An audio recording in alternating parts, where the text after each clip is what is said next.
Sa history mga kapatid, marami pong mga mali na historiador. Kaya hindi po tayo dapat magbatay sa history mga kapatid at mga kababayan, no? Ang tanong po mga kapatid, lahat po ba na mga sekta ngayon na lumitaw ay lahat po ba sila ay sa Diyos?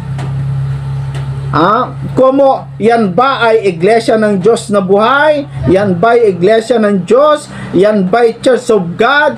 Yan ba ay Temple of God? Iglesia ni Kristo? Napakarami.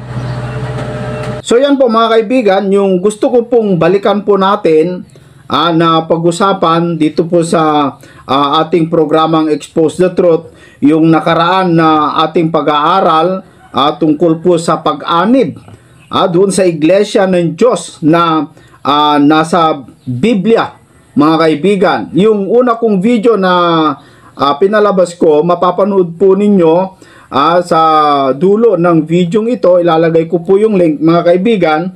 Ine-next nyo na lamang po para masundan po ninyo yung aking sinabi kung paano po yung pag-anib, no? Doon sa iglesia ng Diyos. Na hindi ka na po dapat magtatagpa ng sarili mong sekta o grupo para pangalan ng iglesia ng Diyos, tapos sabihin mo ikaw yung itinatag ng ating Panginoong Hesukristo. Pag-aangkin na po yon. Kami po ang Church of God Born Again Christians. Hindi po namin inaangkin na itinatag kami ng Panginoong Hesukristo sapagkat wala pong itinatag na iglesia ang Panginoong Hesukristo. Ang magtatatag po kasi ng tamang Church of God ay ang pagpapahayagan niya. Nakasulat po yan sa Biblia mga kababayan. Balikan po natin yung nakasulat sa Mateo 16:18 hanggang 19. Nakasulat po doon na at sa batong ito ay itatayo ko ang aking iglesia. Yan po ang salita ng Panginoong Diyos na lumabas sa bibig ng ating Panginoong Hesukristo.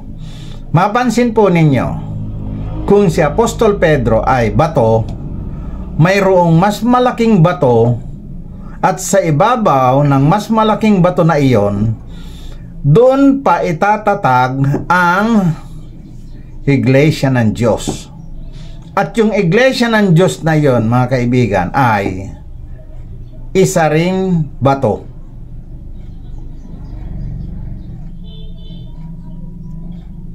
Nakuha po ninyo yan mga kaibigan? Mayroong bato na pagpapahayagan at siya ang magtatatag. Doon ilalagay ang tamang pangalan ng iglesia kung saan nandun ang pangalan ng Diyos Ama.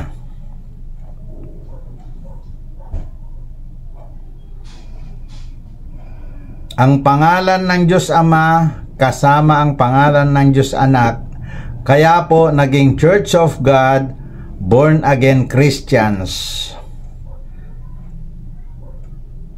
Yan po naman ang aking kinaaaniban. Tuloy po natin ang video. Yun ang kinalabasan ay pag-aangkin, no? Ngayon, ang ating gagawin, ipagpatuloy po nating busisihin kung paano po makikilala yung kaisa-isang iglesia ng Diyos na nasa Biblia. Paano makikilala ang kaisa-isang iglesia ng Diyos na nasa Biblia mga kababayan? Sinabi ko na po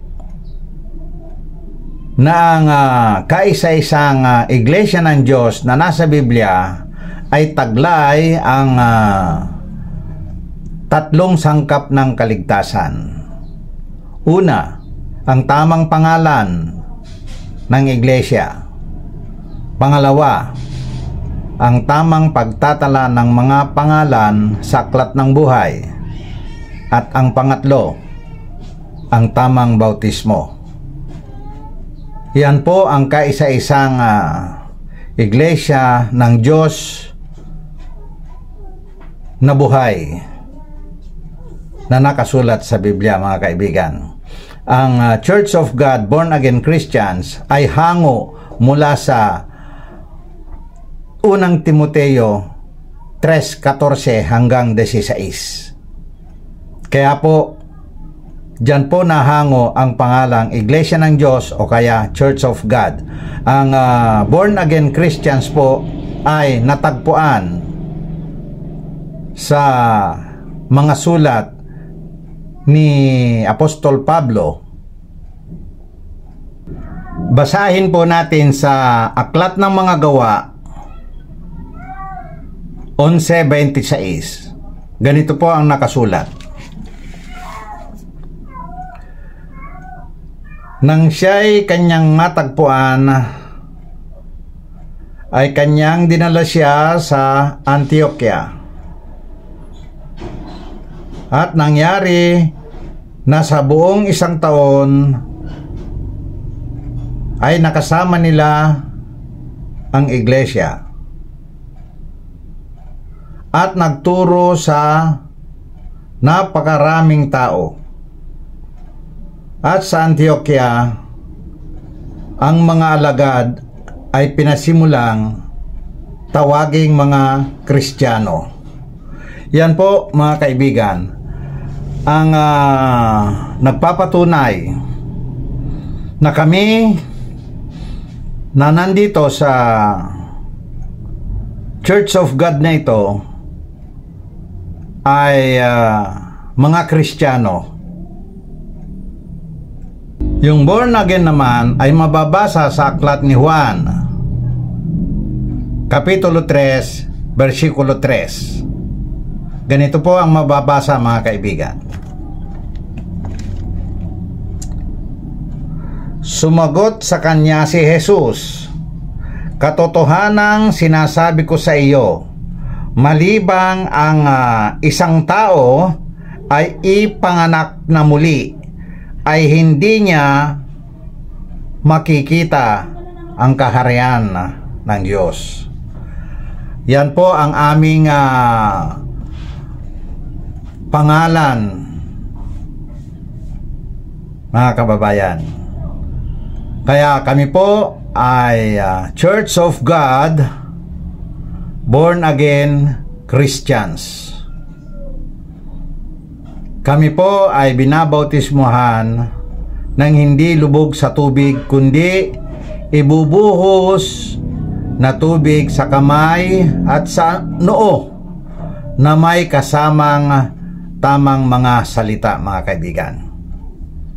Ituloy po natin ang video. Para maikumpara natin, makita natin kung yung sekta na ating kinaaaniban na sinasabi po ng ating mga pastor o mga leader, ito po ba ay yung iglesia ng Diyos na itinatag ng Panginoong Hesukristo? Ang tanong ni Brother Esel TV, mga kaibigan, ay ito ba ang iglesia ng Diyos na itinatag ng Panginoong Hesukristo? Mali po, mga kaibigan, mali. Maling-mali itong si SLTV. Ang kanyang itinuturo na mayroong itinatag ang Panginoong Hesukristo na iglesia ng Diyos ay wala po. Kahit basahin yung 10 beses ang Bagong Tipan, hindi po siya naglabas ng salitang iglesia ng Diyos. Si Apostol Pablo po ang unang naglabas ng mga salitang iyan, iglesia ng Diyos, hindi po ang Panginoong Hesukristo. Sa kapanahunan po nung nabubuhay pa ang Panginoong Hesukristo, hindi po siya nagtatag ng iglesia.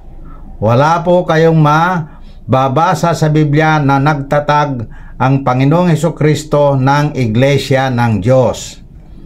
Kaya yan po ang aking tinututulan sa mga ngaral ngayon. na pinipilit nilang iligaw ang marami sa pamamagitan ng pagtuturo nila na ang Panginoong Hesukristo daw ay nagtatag ng iglesia. Subalit, mali po ang aral na yan, mga kababayan. Mali.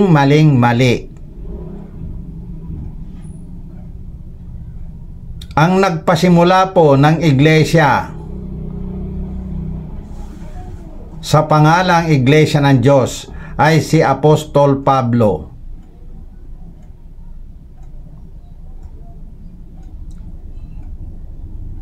Nagpasimula na po siyang mangaral noong siya ay matapos bautismohan ni Ananias.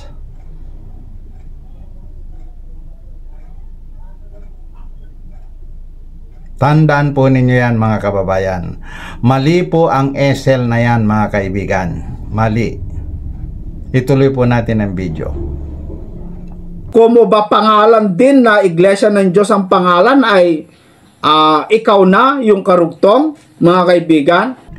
Pansinin po natin ang sinasabi ni Brad Esel. Kinakalaban po niya ang sarili niyang pangalan na kinaaaniban.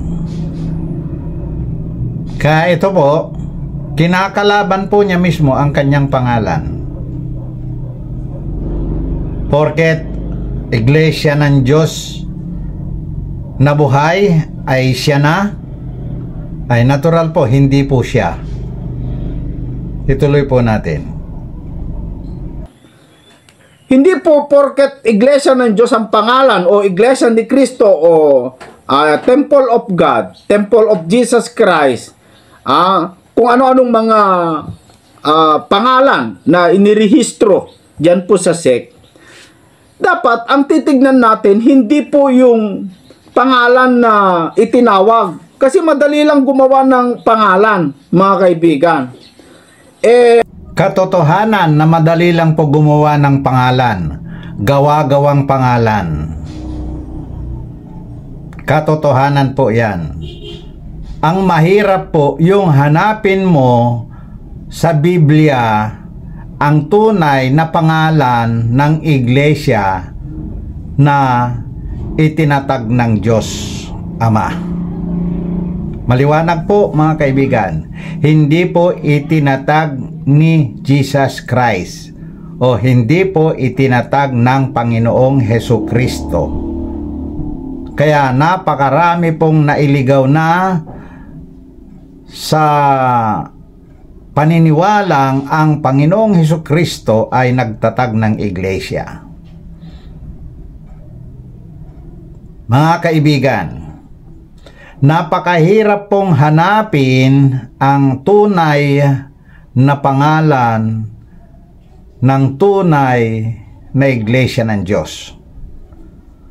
At natagpuan ko po yan sa pamamagitan ng pagsasaliksik na ang Church of God, yan po ay hango sa pangalan ng Ama, at ang born again Christians ay hango naman sa pangalan ng Anak. Nakasulat po sa Ecclesiastes. Basahin po natin.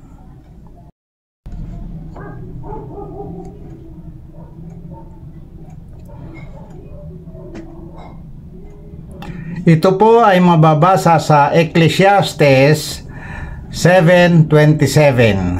Ganito po ang nakasulat: idinaragdag ang isang bagay sa iba upang matagpuan ang kabuuan. Yan po, mga kaibigan, kung bakit ang pangalan na tunay ay ikinalat po sa Biblia, nang sa ganon ay hindi po madaling matagpuan. Ang Church of God, born again Christians, ay ikinalat po upang mailihim sa mga matatalino at magagaling. Nang sa ganon, kung hindi po ito ipapahayag ng Panginoong Diyos sa isang tao, sa isang nilalang, hindi po ito matatagpuan. Kaya ganito po ang nangyari kung paano ko po natagpuan ang pangalang ito, mga kaibigan. Pinagbigyan po ako ng Panginoong Diyos ng pagkakataon bumasa ng Biblia nang hindi lang isang beses, kundi maraming beses po. Tandaan po ninyo, ang pagkakasulat po ng pangalang Church of God, Born Again Christians, ay mayroong das.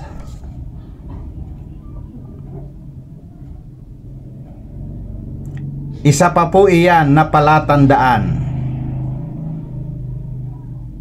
na ang pangalang Church of God Born Again Christians ay siyang tunay na pangalan ng iglesia na nakasulat sa Biblia. Isa pang palatandaan, mga kaibigan, dito po sa Pilipinas nagmula ang pangalang ito. Isa pa pong palatandaan, mga kaibigan, sa pangalang ito, inihayag ng Panginoong Diyos ang tamang pagtatala ng mga pangalan at ang tamang bautismo tungo sa buhay na walang hanggan. Baka mayroon pa po sa inyo ang nag-aalangan sa aking inihayag ngayon. Mga kababayan, pinapatunayan pa po yan sa aklat ng Genesis. Ang Church of God Born Again Christians ay sa Genesis pa lang po ay pinapatunayan na yan. Uulitin po natin, mga kababayan. Ang Church of God, katotohanan po, hango po iyan sa unang Timoteo 3:14, 15, and 16. Ang born again, natagpuan po yan sa John 3:3. Ang Christians ay natagpuan po yan sa Aklat ng Mga Gawa 11:26. Kaya po nabuo ang pangalang Church of God Born Again Christians. Nandito po sa pangalang ito, matatagpuan ang mga palatandaan ng tunay na iglesia ng Diyos na nakasulat po sa Biblia. Hindi po yung MCGI, mga kababayan, sapagkat ang bautismo ng MCGI ay bautismo ni Felipe sa bating. Ang bautismo po ng Panginoong Hesukristo ang tama, at saka ang bautismo po ni Apostol Pablo ay tama. Ituloy po natin ang video. Huwag natin kalilimutan yung sinabi ni Kristo na marami, sabi dito, ang magsisiparito sa aking pangalan. Marami ang magsisiparito sa aking pangalan at ililigaw, sabi po ni Kristo, ang marami. Dito po sa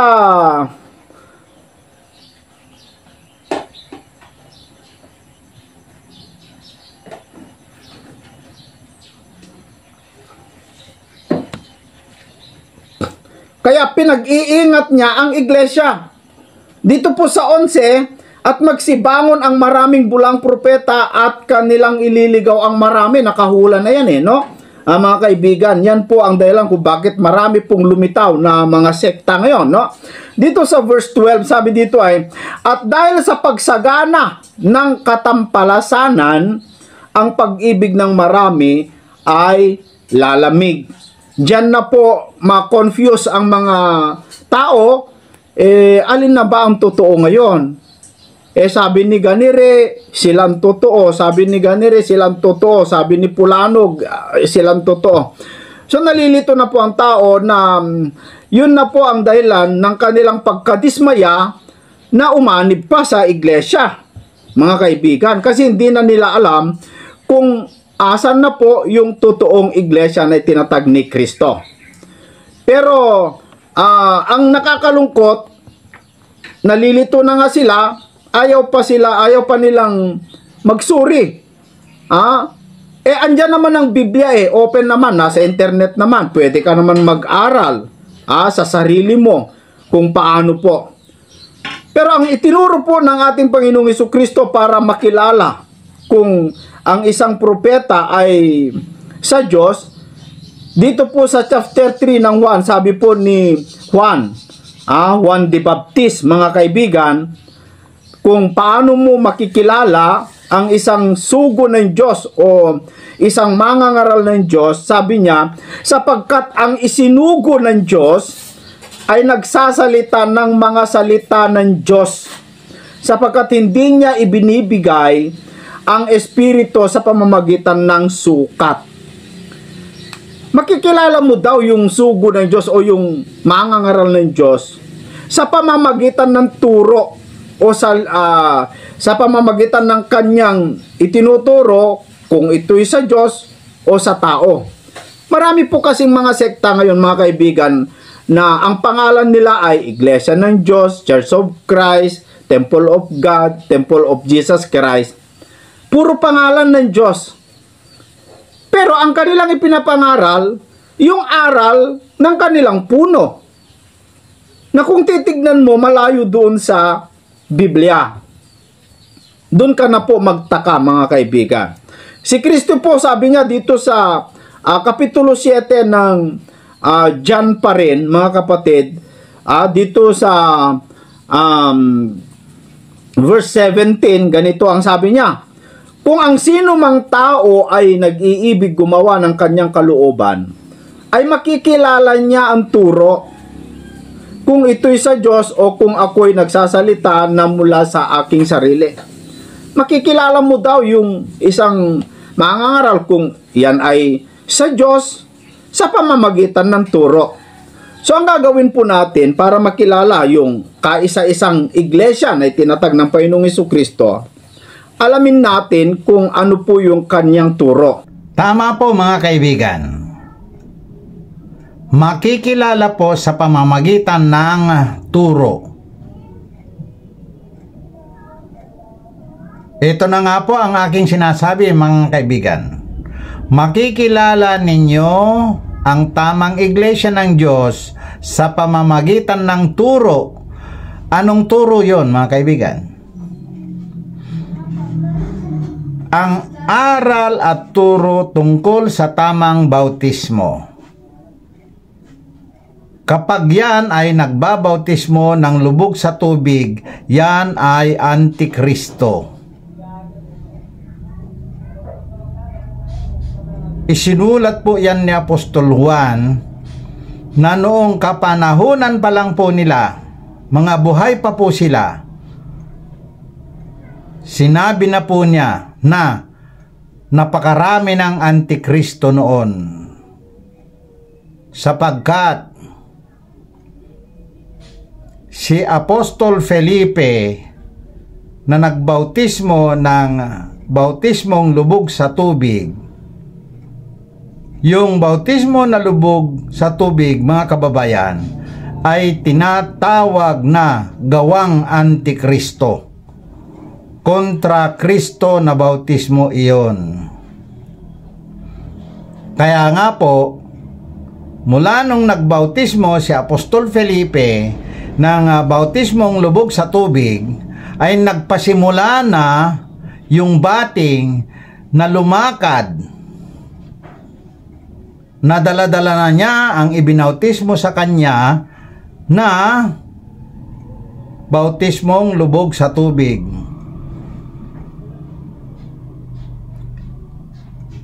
Yan po ang nagpasimula ng Antikristo, mga kababayan. Yung mga ipinapangaral ni Brad Eli na dadating daw ang Antikristo, mali na po yan, mga kaibigan. sapagkat nagsimula pa lang kay Apostol Felipe ang Antikristo. Hindi lang po yun, mga kababayan. Si Satanas ay nagpasimulang gumawa sa pamamagitan naman ni Apostol Pedro. Si Apostol Pedro na inaangkin ng mga Katoliko na siyang unang namuno sa kanila. Katotohanan po yan, mga kaibigan. Ngayon, sa mga apostol, mga kaibigan, may nakikilala akong mga Antikristo. Nagsimula pa lang po sa mga apostol, mga kababayan. May nakikilala akong mga Antikristo sa kanila. Ngayon, lahat po ng umiiral na iglesia dito sa Pilipinas, maliban lang sa Church of God Born Again Christians, lahat po ay Antikristo.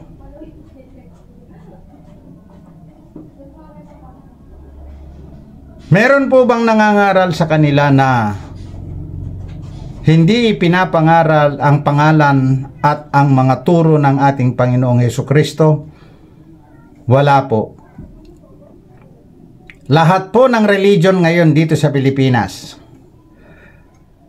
ang ipinapangaral at itinuturo ay puro aral ng ating Panginoong Hesukristo. Subalit, ang kaisa-isang itinuro niya ay hindi nila naunawaan na andito na po ngayon sa Church of God Born Again Christians ang tamang bautismo.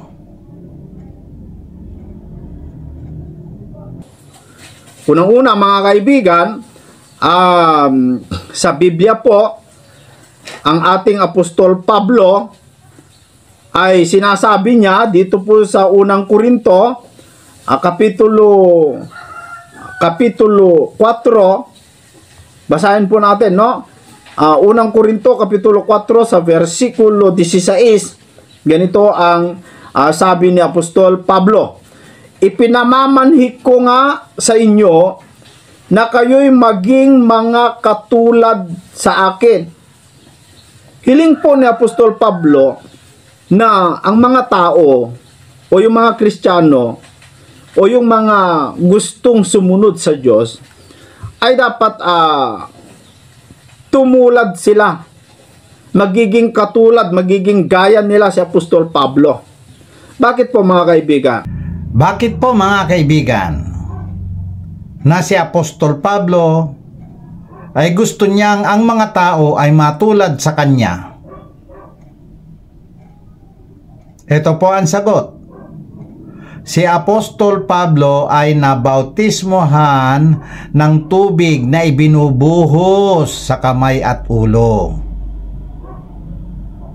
Hindi po siya nabautismohan ng bautismong lubog sa tubig.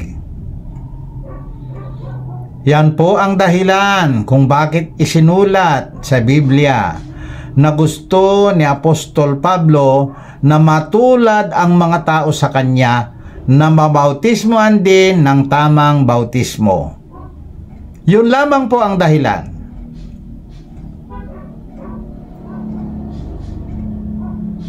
Nakasulat po sa Mateo 6:33. Basahin po natin. Ang talatang ito ay sumusuporta sa sinabi ni Apostol Pablo na gusto niyang ang mga tao ay matulad sa kanya, mga kaibigan. Ito po, basahin po natin ang Mateo 6:33. Ganito po ang nakasulat sa Mateo 6:33, mga kaibigan. Datapwat hanapin muna ninyo ang kanyang kaharian at ang kanyang katuwiran, at ang lahat ng mga bagay na ito ay pawang idaragdag sa inyo. Yan po, mga kababayan.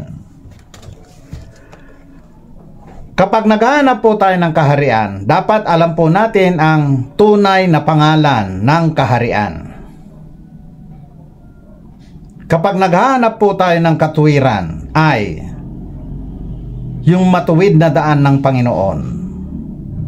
Yan po ay ang tatlong tamang bautismo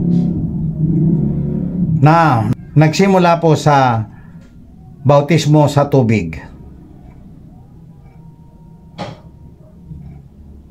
Yan po ang dahilan kung bakit gusto ni Apostol Pablo na ang mga tao ay matulad sa kanya, mga kaibigan.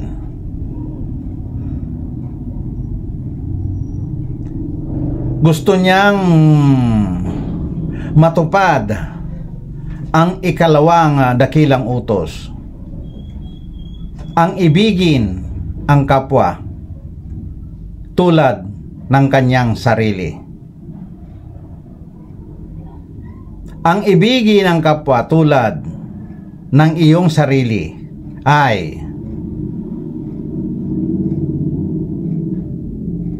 gusto mong iligtas ang iyong kapwa. Yan po ang pag-ibig na itinuro ng ating Panginoong Hesukristo. Mga kaibigan, ako rin, kung bakit ako nagsasalita na kahit ako ay matanda na, gusto ko rin kayong matulad kay Apostol Pablo, na sana ay mabautismohan din kayo ng tamang bautismo at nang makasunod kayo sa utos ng Panginoong Hesukristo. Marami na po kayong nasunod na utos ng Panginoong Hesukristo. Subalit, ang pinakadakilang utos sa bagong tipan na tamang bautismo ay hindi pa ninyo nasusunod.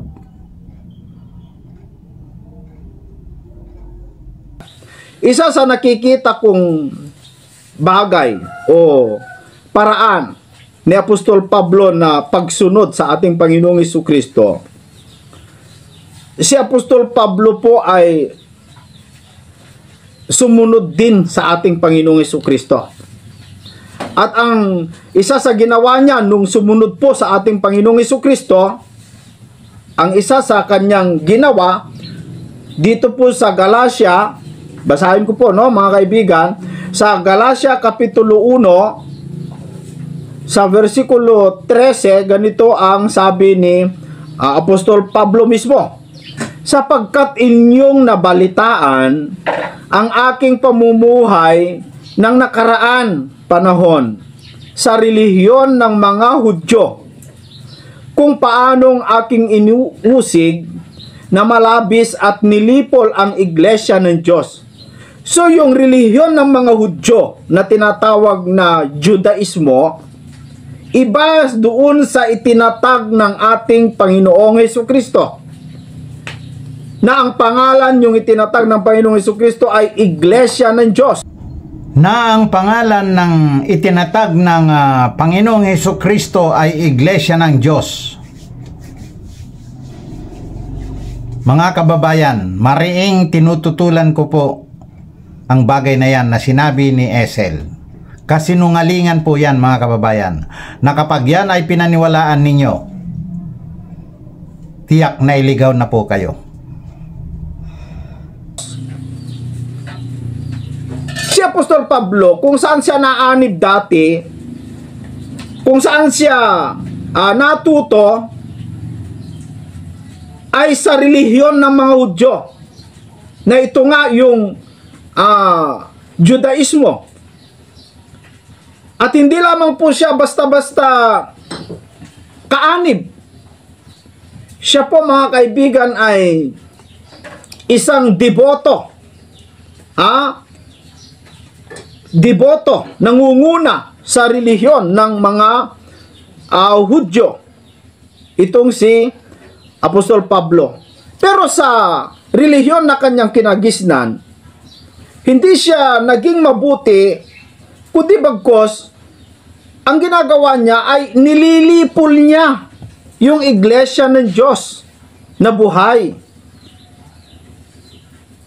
At ako'y nangunguna sa relihiyon ng mga Hudyo, nang higit kaysa marami sa aking mga kasinggulang, sa aking mga kababayan. Tignan nyo po mga kapatid, nangunguna siya. Leader siya sa relihiyon ng mga Hudyo. Mataas po ang tungkulin niya doon sa relihiyon ng mga Hudyo. Palibhasa ay totoong masikap ako sa mga salit-saling sabi ng aking mga magulang. Isa po sa ginagawa ng relihiyon ng mga Hudyo, naniniwala sila sa mga salit-saling sabi ng mga kaibigan. Nalihis na po yung topic sa title ng video na ito mga kaibigan. Palatandaan po yan ng pagkakakilanlan sa tunay na iglesia.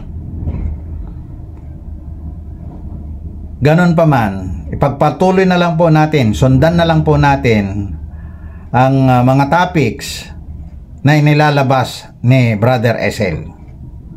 Ang title po kasi ng video na ating sinusundan ay palatandaan ng tunay na iglesia ng Diyos na nasa Biblia. Kaso nga lang po mga kaibigan, malayo na po ang paksa na tinatalakay niya. Ganun pa man, sundan na lang po natin mga kaibigan. Magulang. Doon po pala sa relihiyon ng mga Hudyo ay magkaiba doon sa relihiyon o grupo na itinatag ng ating Panginoong Hesukristo. Yung itinatag ng ating Panginoong Hesukristo, hindi po sumusunod sa mga salit-saling sabi ng mga matatanda, na yan ay ginagawa ng mga Judaismo. Sa makatuwid, kung ang iglesia mga kaibigan ay naniniwala sa mga salit-saling sabi ng mga matatanda, kung yung relihiyon na kinaaaniban mo ay okay lamang po ang okay lamang po sa mga salit-saling sabi, yung mga pamahiin, ay naku po mga kapatid, hindi po yan ang itinatag ni Kristo. Kahit pa ang pangalan yan ay Iglesia ng Diyos, Temple of God, kahit anong pangalan, kung naniniwala ng mga salit-saling sabi, yan ay kapareho lang sa iglesia ng Judaismo. So nakita na natin, meron na tayong isang clue, mga kaibigan, sa totoong iglesia na itinatag ni Kristo. Nakita na natin, hindi po sumasang-ayon sa aral ng mga salit-saling sabi ng mga matatanda o yung mga pamahiin, yung mga kwento-kwento. Hindi po.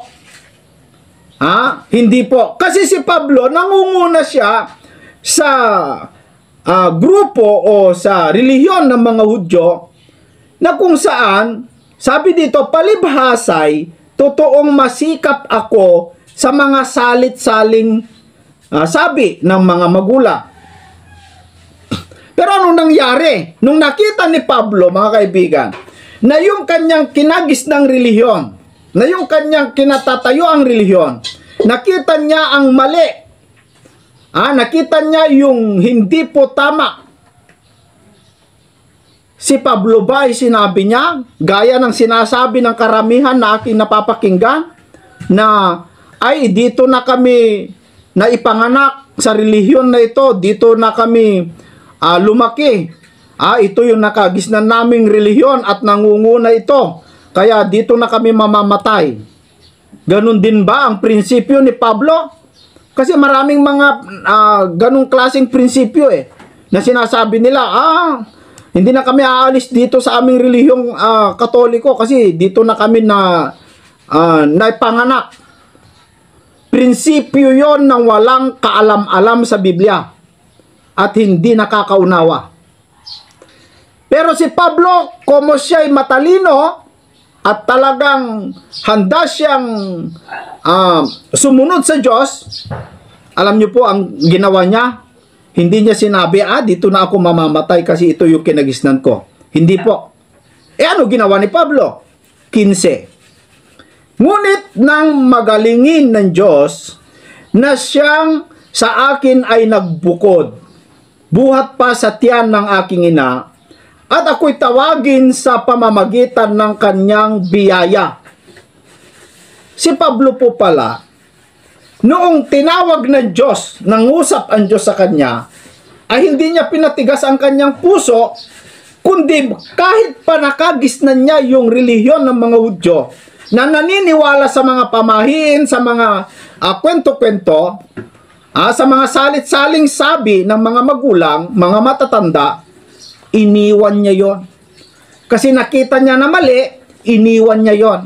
Mga kaibigan, iniwan niya yung iglesia na kanyang kinatatayuan. Para lang sundin niya yung iglesia ng Diyos na itinatag ni Kristo.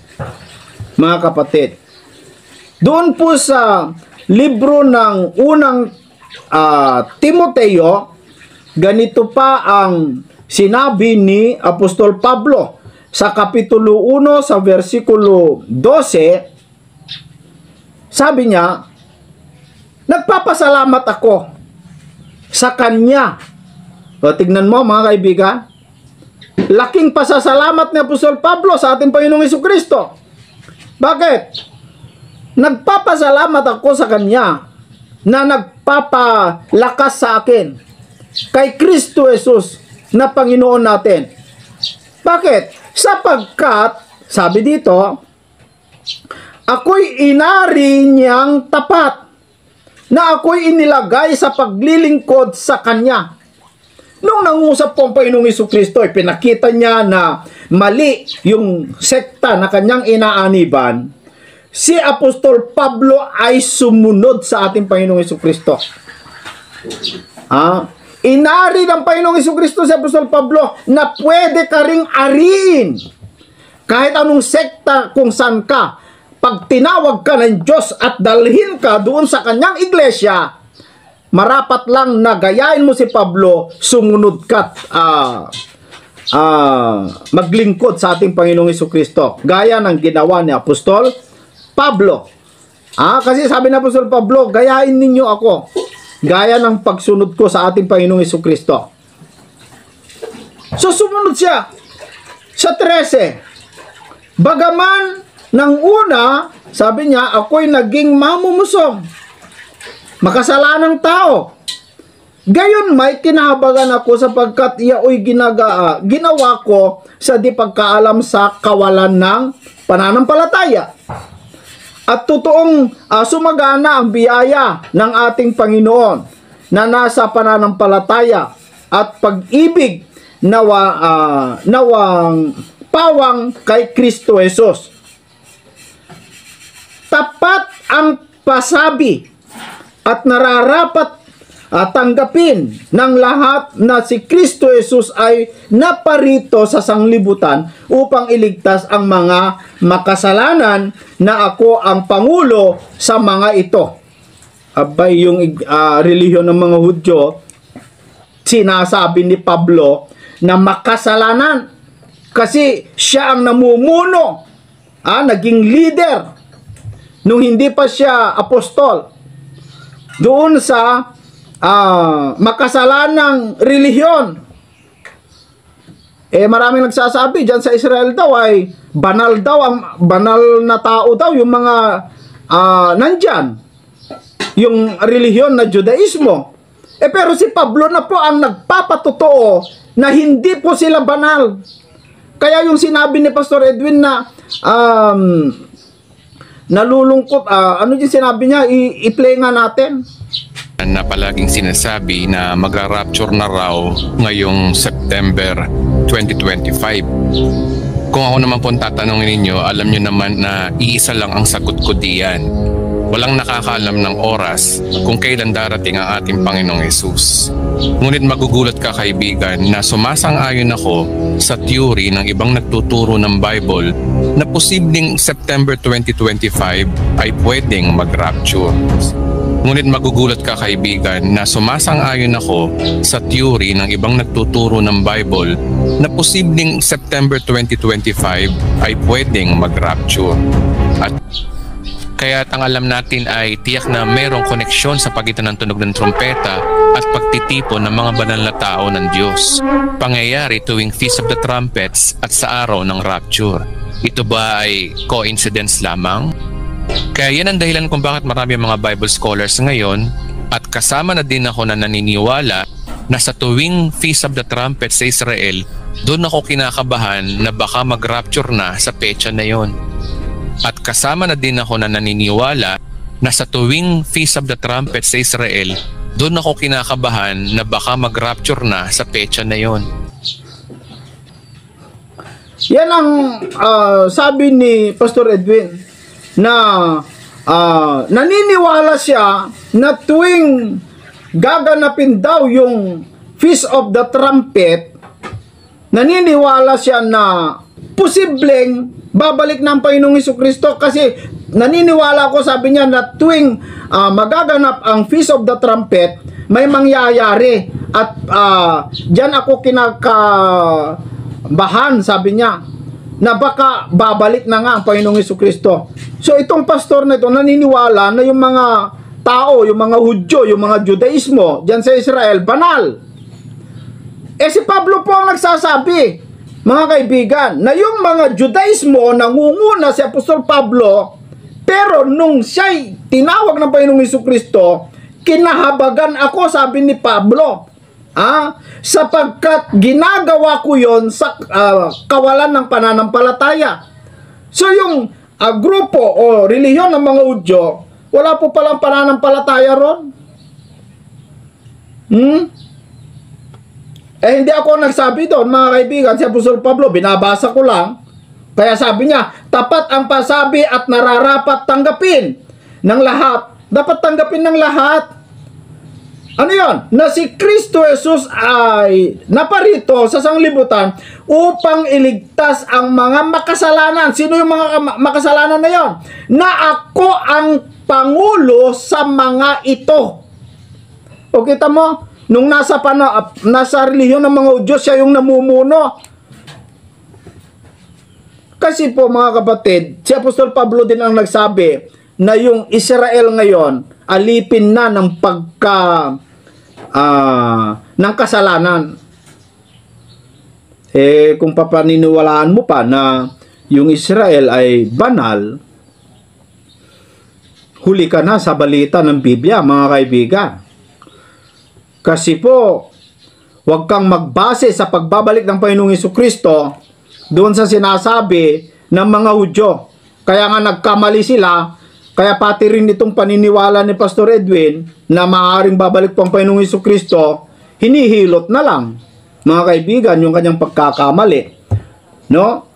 So, nakikita na natin isang bagay po na nasa iglesia ng Diyos, para makilala mo, sa iglesia ng Diyos ay iba doon sa iglesia ng mga Hudyo o yung Judaismo.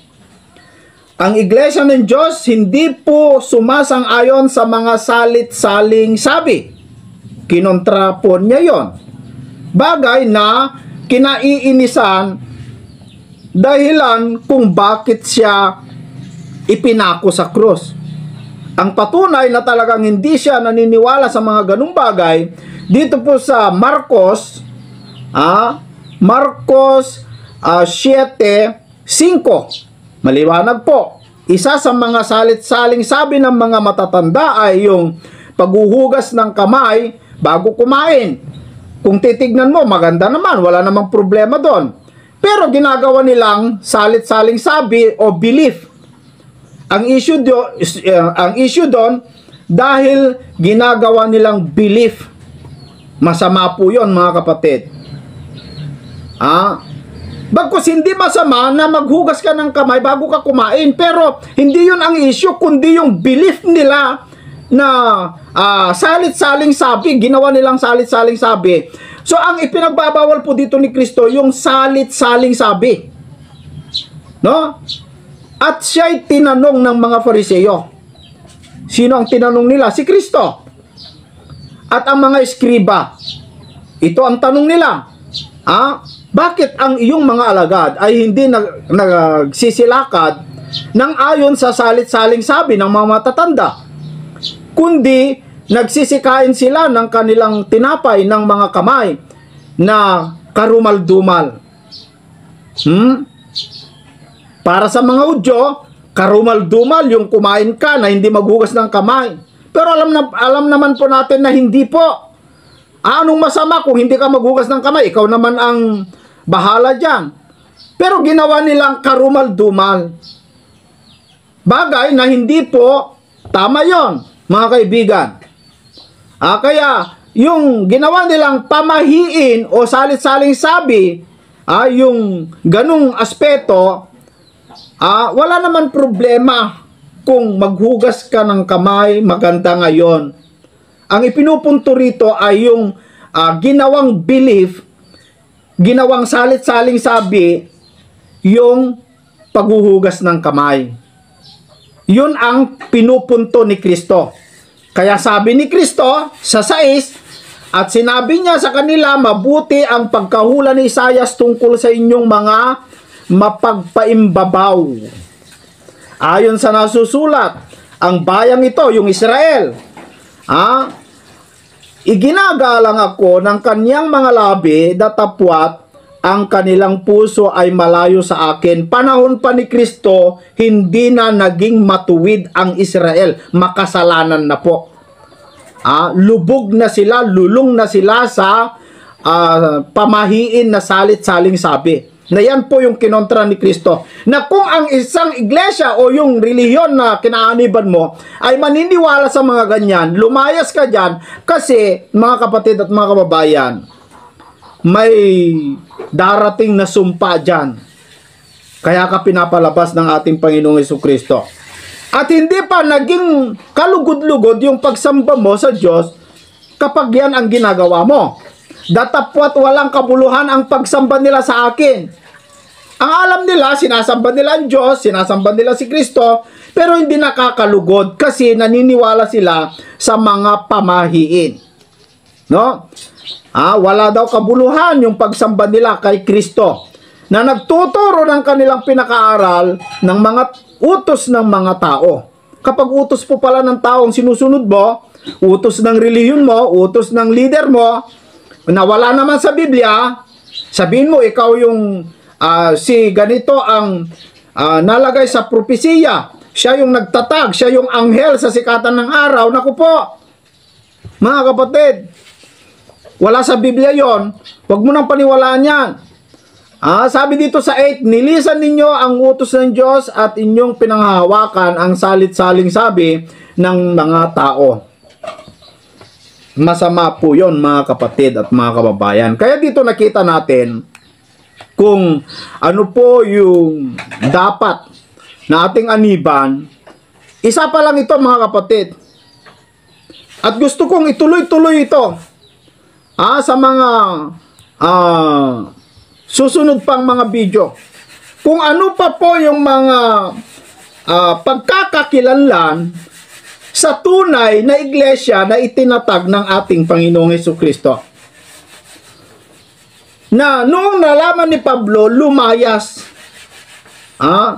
Lumayas, lumipat.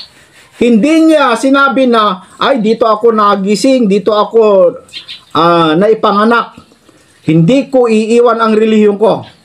Yan ay katangahan ng mga taong sinasabi nilang sa Diyos sila. Kapag nakita mo na mali yung relihiyon mo, wag ka nang sumunod. Magsuri ka na. Hanapin mo yung iglesia na kung saan itinuturo ng Biblia para makasunod ka, mga kaibigan. Gaya ni Apostol Pablo, na nung nakita niya, sumunod. Sa next video mga kaibigan, talakayin natin kung sino itong iglesia na katulad, kasintulad ng mga Judaismo. Mga kababayan, yung kasing tulad ng mga Judaismo, meron akong alam, kilala, bantog sa daigdig kung sino yung relihiyon na katulad ng mga Judaismo. Kaya ang sabi po ni Kristo dito po sa libro ng Revelation chapter 18, ang panawagan na po dito ng Panginoong Diyos, sabi po dito, at narinig ko, sabi ni Juan, ang ibang tinig na mula sa langit na nagsasabi, mangagsilabas kayo sa kanya bayan ko upang wag kayong mangaramay sa kanyang mga kasalanan at wag kayong magsitanggap ng kanyang mga salot. Meron po palang salot na naghihintay sa mga nandoon sa Babylonia na yan. May salot po mga kababayan. At pinapalabas ka doon ni Kristo para sa ganun hindi ka madamay sa salot. No? So, yan po mga kapatid ang napakaganda pagsusuri natin. Kung yung relihiyon mo ay wala sa una nating natalakay, maaaring maganda. Yung sekta na kinaaniban mo. Pero sa pagpapatuloy natin, alamin natin ano pa yung mga ibang mga doktrina ng totoong iglesia na itinatag ng ating Panginoong Hesukristo. Maraming salamat po mga kapatid, napakagandang pag-aaral po ito. Sana po ay wag po kayong pahuli, ipagpatuloy nyo lamang po ang iyong pagsuporta at pagsubaybay nang makita natin, mapagkumpara natin yung ating reliyon kung ito'y sa Diyos o hindi. Mas magaganda po yung mga susunod nating topic kasi ito po ay talagang palalim po tayo ng palalim. Maraming salamat po. Napakahaba po ang video na pinanood natin at inaabangan natin na mayroon siyang ilalabas na pagpapatunay na totoo ang kanyang iglesyang kinaaaniban, na ang pangalan ay Iglesia ng Diyos na Buhay. Ang ganda po ng titulo ng video. Ano ang palatandaan ng tunay na iglesia na nasa Biblia? Ang buong video, kaibigan, ay ipinapakilala niya ang iglesia ng Diyos na itinatag ng Panginoong Hesukristo. Wala po niyan mga kababayan. Nakabasa po siya sa mga aklat ni Apostol Pablo, na si Apostol Pablo ay dating kaanib sa Judaismo. At si Apostol Pablo ay kanyang inusig ang iglesia ng Diyos. Ngayon, nandito na po ang pagnanakaw ni Esel sa salita ng Diyos. Dinugtungan po niya na yung iglesia ng Diyos na itinatag ng Panginoong Hesukristo. Yan po ang kanyang idinugtong. Wala pong nakasulat sa Biblia na ang Panginoong Hesukristo ang nagtatag ng iglesia ng Diyos.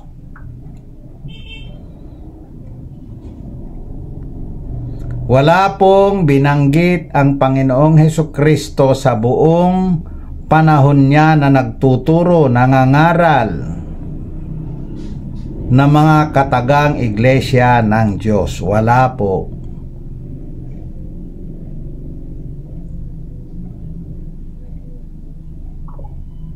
Lumabas lang po ang mga salitang iglesia ng Diyos mula kay Apostol Pablo. Bakit po kaya ganon mga kababayan? Si Apostol Pablo ay inagaw hanggang sa ikatlong langit at siya ay nakarinig ng mga salitang hindi pwedeng talastasin sa tao. Kaya nga po, may mga salita palang ganon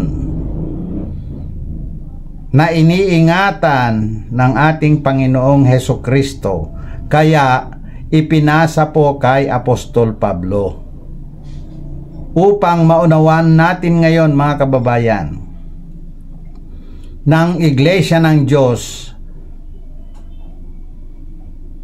na mga kataga, mga salitang Iglesia ng Diyos ay hindi man lang binanggit ng mga sumulat sa Biblia hanggang sa pagdating ni Apostol Pablo. Bakit ganon, mga kababayan? Upang maunawaan natin na ang Panginoong Hesukristo ay hindi nagtatag ng iglesia, dahil sa pamamagitan ni Apostol Pablo ay maipapahayag ang mga salita na iyan. Tandaan po ninyo, bakit nakarating sa ating kapanahunan ang mga salitang Iglesia ng Diyos?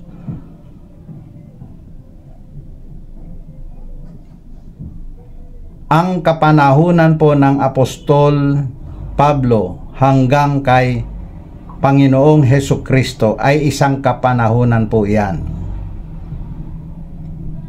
Napag-alis ng Apostol Pablo, pagkamatay ni Apostol Pablo, doon naman nagsimula ang kapanahunan ng kawakasan.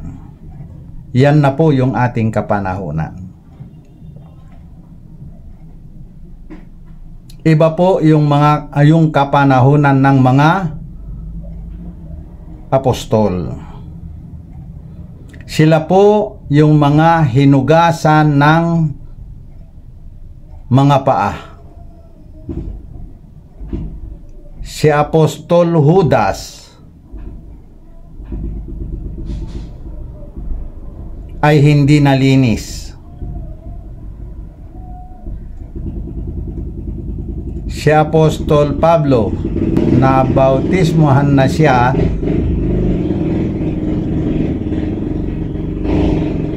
ng buhos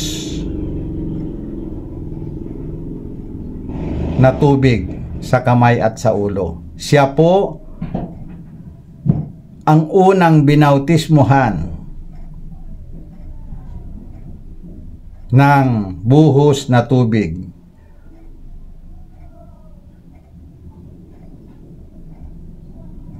Hanggang dito na lamang po muna, mga kaibigan. Maraming salamat po sa mga makapanood nito. Maraming salamat sa Diyos. Amen.